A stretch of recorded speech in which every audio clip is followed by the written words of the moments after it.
Well, when we think about Christmas, we think about presents. Sometimes the job is not finished when we finally find what we think is the perfect gift, is it? Sometimes it's not finished when we find it, when we get it, and we're ready to go. Because sometimes, once we have found that perfect gift, there's another question that arises.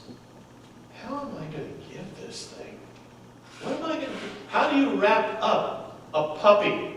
How do you wrap up a pony? How do you do those kinds of things? One year, my sister asked my mom and my dad, Mom always wants a list, what do you want for Christmas? She asked my sister asked my mom for a garden hoe. She wanted a garden hoe like the kind that my mom uses. If you are a gardener, you know there are different varieties, and Emily apparently was flummoxed at finding one. She wanted a garden hoe, just like my mom used for what she would do at home. Well, ask and ye shall receive, right? So, yeah, my parents found a garden hoe for my sister, but how do you wrap up a garden hoe? It's a long, thin thing. Well, it eventually ended up underneath the couch, and when the time came, pulled it out, and there was a bow. Big surprise. Woo! Now look at that. How you're going to find a box that's that specific? I don't think so. And if you found a box that was big enough to hide it, good Lord, you'd need a forest for all the paper to cover it. So that was the solution. Not very much of a surprise, but there it is. Got the job done. These days, when you're trying to wrap up strange things, it can be a challenge, right? Used to be if you had a strange thing, something that was big, something was awkward, go find a refrigerator box, or go find a box of the new dishwasher came, go check out a store or something like that. But nowadays, those big appliances come wrapped up with more plastic than they do cardboard, don't they? How about, what do you do if you want to wrap up something that's less a thing than it is, a service or an experience? Did you ever get a gift, or maybe you gave a gift where you can't wrap it up, you really can't wrap it up, and so you hand the person, or you get handed an envelope, and maybe inside there are some cards that are printed out. This is really popular for kids. They want to get something for mom and dad, but they don't know what to get. They want to get something, and maybe they don't have any money to use to get mom and dad, so you get handed an envelope, or you get handed a letter, and inside there's a little ticket, or there's a little coupon. This coupon entitles you to 1 free breakfast in bed. This coupon here, I'll rake the leaves and I won't complain about it. Or I'll take out the trash 10 times. Anybody ever get or give one of those kind of gifts? I imagine some of you have probably experienced that. You might even have a few of those things there that you have not collected yet. You want to get back to that now that I remind you of that. How about mom and dad that want to take the kids to Disney? That's the big present. Well, I'm pretty sure that Disney frowns upon you kidnapping Mickey and wrapping him up in a big box. So what do? You got to do something creative there. You got to do something creative to just get the idea across of what it is that you are giving, what it is that the person is going to get. Today, as we consider the gift of Christmas, meaning Jesus, and what Jesus means, we have a gift that to me is something like this. A question: how do you wrap this thing up? How can you begin to wrap that up and present it to someone? The idea that we will talk about. So far we've looked at Jesus as bread, meaning that Jesus is the one who sustains us. Well, you can wrap up a loaf of bread pretty easy.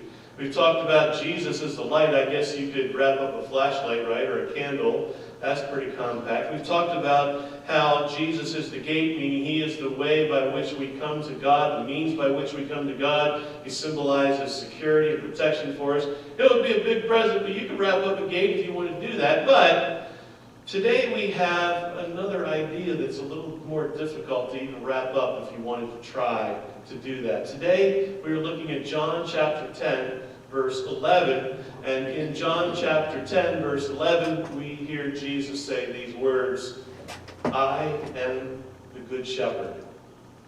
I am the good shepherd. You know, it's interesting, I think. We call Jesus Lord. We call Jesus King, these grand, majestic titles. And yet Jesus didn't claim these titles for himself. He didn't go around, walk around introducing him. Hi, I'm Jesus, I'm the Lord. Hi, Jesus, King here. He wasn't handing out business cards that said King. He really didn't advertise that idea very much at all. There's only 2 instances in John chapter 13. In John chapter 13, verse 13 and 14, Jesus says, "You call me teacher and Lord, and rightly so, for this is what I am. Now that I, your Lord and teacher, have washed your feet," etc. So he acknowledges that he is Lord. He doesn't say, "I'm the Lord." And then in John chapter 18, we have another similar instance. In John chapter 18, at verse 36, Jesus said, this is when he's before Pilate, "My kingdom is not of this world. If I were, my servants would fight to prevent my arrest by the Jewish leaders, but now my kingdom is from another place." "You are king then?" said Pilate. Jesus said, "You say that I'm king. In fact, the reason I was born and came into the world was to testify to the truth." So here, again, he's not saying like, "I'm the king, let me go, watch out." He's acknowledging his kingship, so kind of a roundabout way. Jesus didn't talk about himself in those kind of ways, but Jesus often talked about himself in different ways. He defined himself in symbolic ways, as we've seen: bread, light, gate, and there's a few more that we'll talk about in the coming weeks. But often he defined himself and he labeled himself in gentler, relational ways, like what we have today, Good Shepherd. It's quite a contrast from the crown and the gown or the pageantry, the glory of a king, attended by all manner of other folks by attendants.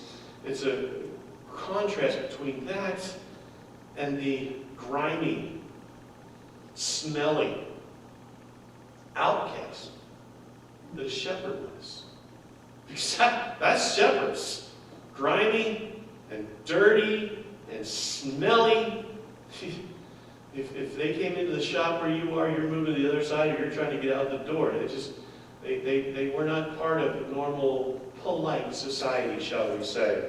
It's quite interesting because Israel's history and their historic identity was as shepherds.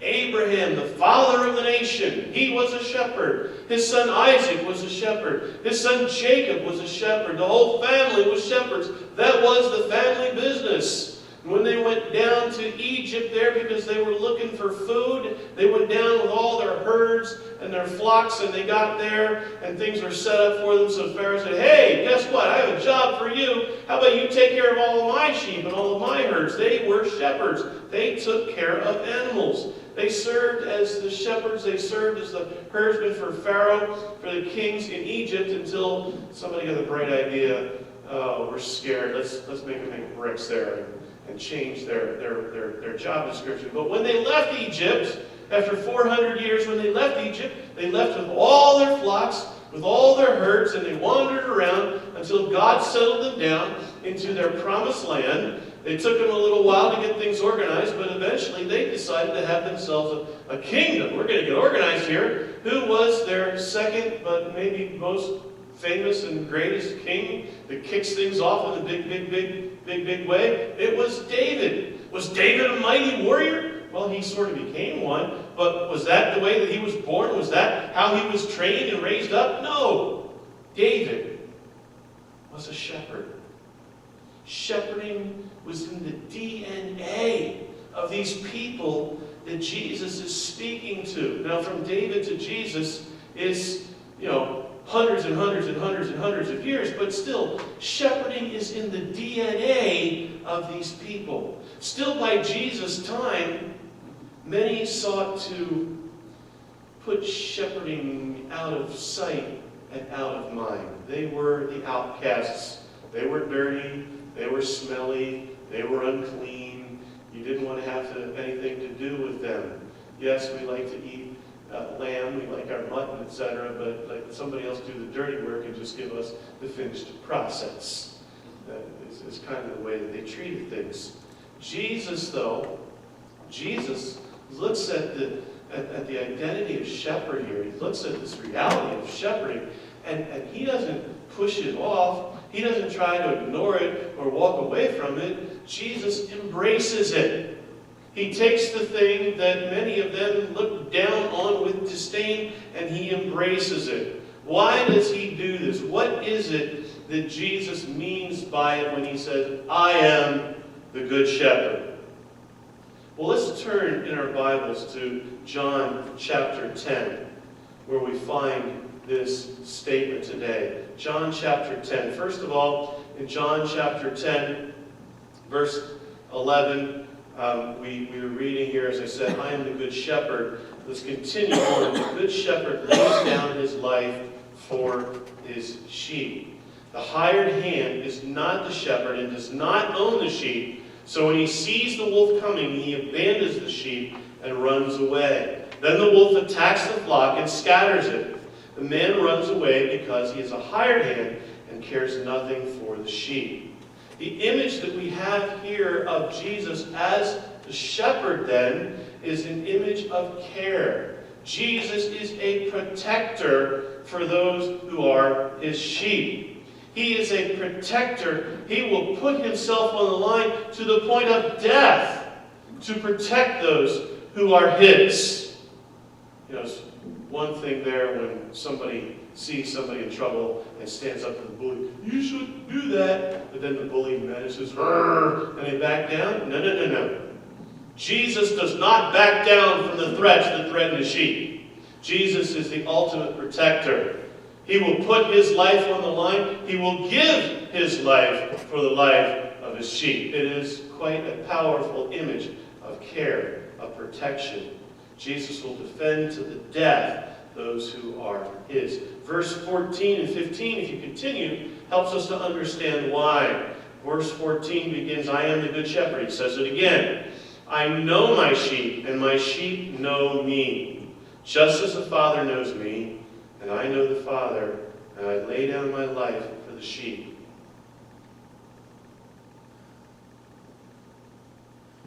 Why is it that Jesus is willing to lay down his life for us? To lay down his life for the sheep? It's because we aren't strangers. He knows us. He knows you. Say that to yourselves. He knows me. Now you think about who Jesus is, that can be a little bit humbling, right? Because I'm not perfect. How many here are perfect? Oh, wait. Your arms don't work? Or no, we're not perfect. And so maybe we feel a little guilty, maybe we feel a little self-conscious about the idea that Jesus would go to this length for us. He knows us. He knows the good. He knows the intentions. He knows the ways that we fail. He knows the ways we fall down. He knows us, and that is why he is willing to do what he does, because he is connected to us. Now, lest you think that you are all of that in a bag of chips all by yourself, that you're the special of the day, because Jesus is willing to lay down his life for you, even though you're not perfect, you must be extra special. Lest you think that you are a really special case, keep reading verse 16. It says, I have other sheep that are not the sheep of this pen. I must bring them also. They too will listen to my voice, and there shall be one flock and one shepherd. Jesus, as a shepherd, has a big, big flock.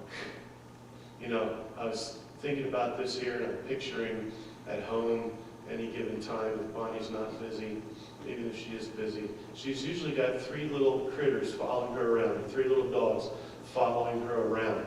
And they each think that the world revolves around them.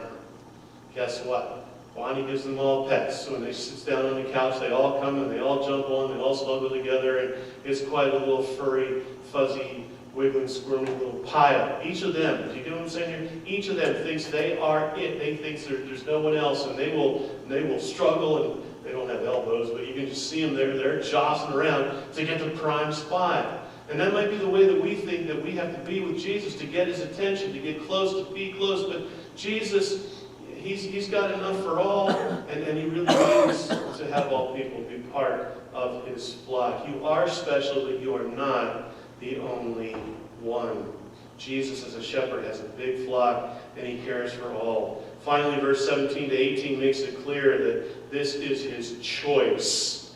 The reason my Father loves me is that I lay down my life only to take it up again. No one takes it from me, but I lay it down on my own accord. I have authority to lay it down and authority to take it up again. This command I have received from my Father. This idea that Jesus will protect us to the point of death, give himself for us, sacrifice himself for us, and he will do that for the next person, and the next, and the next, and the next, and the next. It's not out of obligation, it's his choice. He does that because he cares, because he loves. Now, is that all that there is to this idea of Good Shepherd? If it were, that would be enough, right? But this is only, I would say, the icing on the cake, if you will. This that we see here that Jesus is teasing out here is the cherry on the sundae. This is what is new that they may not have understood or considered before. Because along with what Jesus is saying here about the way that he cares and that he will put his life on the line, he will give his life for us and for all, along with this would go everything else that they already know about what a good shepherd is. What did they already know about a good shepherd? What would be included in being a good shepherd and taking care? Well, how about this? The Lord is my shepherd. I lack nothing. He makes me lie down in green pastures. He leads me beside quiet waters. He refreshes my soul. He guides me along the right paths for his name's sake. Even though I walk through the darkest valley, I will fear no evil, for you are with me. Your rod and your staff, they comfort me. You prepare a table before me in the presence of my enemies. You anoint my head with oil. My cup overflows. Surely goodness and love will follow me all the days of my life, and I will dwell in the house of the Lord forever. What do you hear there in David's famous psalm? You hear there lots more care. There's care for the body. There's care for the mind. There's care for the spirit. There's care that would strengthen and comfort and guide and direct. Break this down, put it all together. What is stated and implied is that through Jesus, what one gets is God's care. That's there for each and every person. In a way, in many ways, Jesus, particularly as Good Shepherd, shows God's care in action. It shows us God's heart. When we see the care that Jesus has for us, the way that he cares, we're seeing God's care in action. We're seeing God's heart. In a way, you can say when Jesus declares that he is the Good Shepherd, God is saying through Jesus, what I want to give to you, what I want each and every one of you to have, is my love. Because that's what all of this is. When you break it down, it's love in action, which is redundant because without action there is no love. But this is all of it action that is being described here. The one who is loved can see and experience for themselves. 1 John 4:8, 1 John 4:16 tells us God is love. Here in his own way, Jesus is saying, I think, I am love. And this is what he has for each and every one of us. Jesus is essentially saying, I am love, and I want you all to have that love. Here is how I show you. Here is how you can see it. Here is how you can know it and believe it for yourselves. I will care. I will protect. I am there for you. For all, really. because I want to be. This last is just as important as the rest. You ever get a gift? You ever get a gift and you're looking at this and thinking, oh, Scott, that's too much. Someone gives you something, you're thinking, you're just overwhelmed. This is too much. It's too precious, maybe. I can't take this. Are you sure? This is for me? If we were humble and we really truly understood, we would ask that of Jesus when we consider the gifts that we receive from God through Jesus. Are you sure? Red, light, gain, way, truth, love is for me? But we don't have to ask, because Jesus freely, willingly gives without us asking. There is no compulsion. It's his idea, and he offers it to us without hesitation. Here you go. This is for you. How do you wrap all of that up? How do you wrap all of that up? From me to you, if that's the way it was being offered, maybe a hug. From God to you, from Jesus to you. How about in a love letter that you hold in your heart? God's gift to you. Jesus said, I am the good shepherd.